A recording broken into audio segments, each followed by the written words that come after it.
ESBR Boxing. We're back, myself and Denny. We are here in final predictions mode. We're looking ahead to the super card, I suppose, taking place at Wembley Stadium, headlined by Dubois and Joshua. But we are here on our final predictions for the EBU European Middleweight title action taking place between Tyler Denny and Hamzah Sheeraz. But before we get into that, Danny, so you can sit down and ponder your final prediction for a second, I'd just like to say, like and subscribe to the channel. We've got all your boxing needs under one roof. We have got obviously previews, predictions, and also reviews coming up from this card. We've got interviews with fighters and all that other stuff as well. So like and subscribe to the channel, engage, leave us comments, and we will take those and refine the content from there. But Danny, we're in final predictions mode.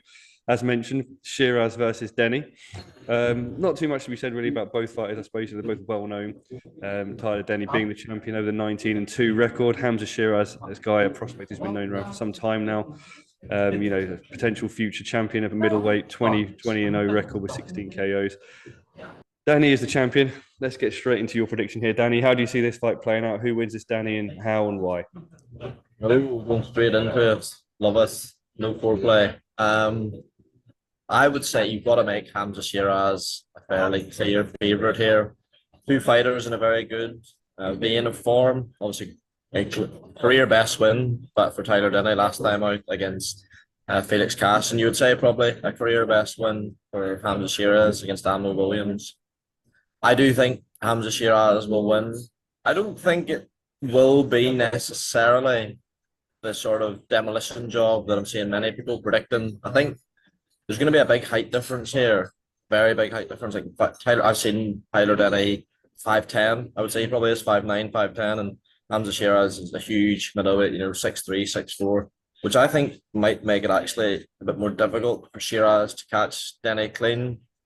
Denny's really good at getting inside and spoiling and making it an ugly fight. So I wouldn't be surprised if this goes late or even potentially goes the distance. So I'm actually going to go against the grain, against what the bookmakers are saying. I'm going to go Hamzah Sheeraz on points for this one. What do you think, Mr. Grigg? Wow. Well, I am, to be honest with you, I'm much more of a casual than you. So I'm going straight with the Sheeraz demolition job. I think, I do agree with you, actually. I think it may not be the sort of, step on it early demolition. If it does sort of have a stoppage, I do predict it to be second half of the fight.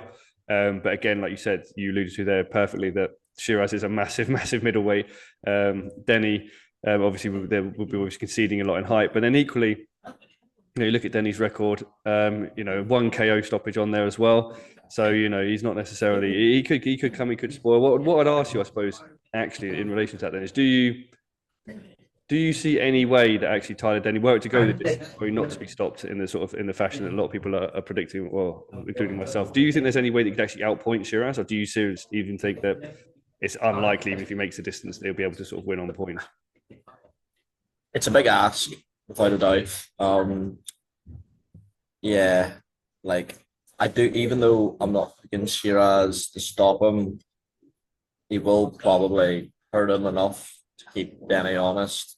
It would, if Denny, the only way Denny I can see winning is if he turns into a really ugly, scrappy fight where he manages to get on Sheeraz's chest with the full fight. You mentioned the one KO that Denny's got. I think he punches slightly harder than his record suggests. He's obviously not Julian Jackson or Gerald McClellan, but I think he punches harder than one KO when it is 25 fights, 20 odd fights. And saying that, I don't think he'll stop Sheeraz. Obviously, Ammo Williams, who's a big puncher at middleweight, tagged Sheeraz, had him buzzed, couldn't finish him. I do think Sheeraz has good question marks over his chin, but I don't think Denny's the man to pose them. It'll be a big ask for Tyler Denny. I think we've seen bigger upsets in the past 12 to 18 months, but he has it all to do, for sure. Yeah, let me just get a sort of, I suppose, a sense check from you then. We're both going obviously Sheeraz here, but Paul and I did the preview show. Paul unsurprisingly backed Tyler Denny to win here, but said it would be a tall ask. Other people sort of at the outlet said, maybe a sort of 60-40 fight, a sort of 45-55, maybe even wider than that. Let me just get your opinion on sort of, just thinking that this is maybe an upset. What sort of percentage you give this sort of fight? Do you give it a sort of 30-70 Sheeraz in favour, 60-40? Where are you leaning at it at the moment? Probably 80-20 Sheeraz, something around there. I think, you'd be to call it a 50-50 fight or even a 60-40 fight is generous to Tyler Denny. I think this is a man who was ran very close, and in some people's eyes lost to Macaulay McGowan. That was within the past 12 to 18 months. Felix Cashman, as I said, is an excellent win, but there's big question marks over what version of Felix Cash was in the ring that night. So yeah, I think 80-20. I don't think that's disrespectful to Denny. I think if you calculated how the bookies have got it, it would be probably less than 80-20 miles wise. So I think 80-20 is quite right for me.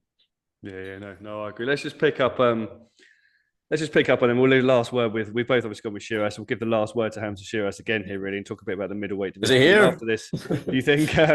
Do you think he'll the next fight after this? Are you expecting Sheeraz to possibly go up, maybe challenge for a world title? And obviously, you've got Janabek up there, Carlos Adames, Lara, who we've seen out recently, obviously sporting to my affection, sporting the ball patch.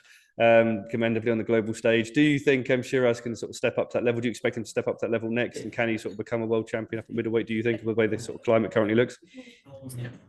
Well, I think what they're angling to do, I think Janabek's obviously got 2 of the world titles, but ended up in hospital last time he tried to make middleweight. So even though he's professing that he will fight at middleweight again, I don't think he will.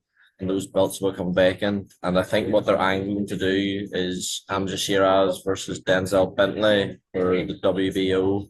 And that becomes vacant. If you look at the rankings, Denny's still quite high up there. Sheeraz is up there. So I think that's the fight they want to make. Well, on that breaking bombshell, I'm going to actually have to ask you, Danny, where that fight to take place, and we'll leave it here. Wow. Sheeraz versus Bentley. Who would you predict in that one? We've already predicted, obviously, Sheeraz to come through. Danny, how do you see that one go? Oh, hard to get the Denzel Bentley performance against Nathan Heaney out of your head. I know there was external factors, by all accounts, maybe why he wasn't at his best. If you think about it, the performance that he's come away with most credit from is a losing one against Janabek, and it all depends. I mean, it depends how Sheeraz. If Sheeraz goes in and does to get rid of Tyler Denny, it stops him in any capacity. I'd favour him to beat Denzel Bentley, to be honest.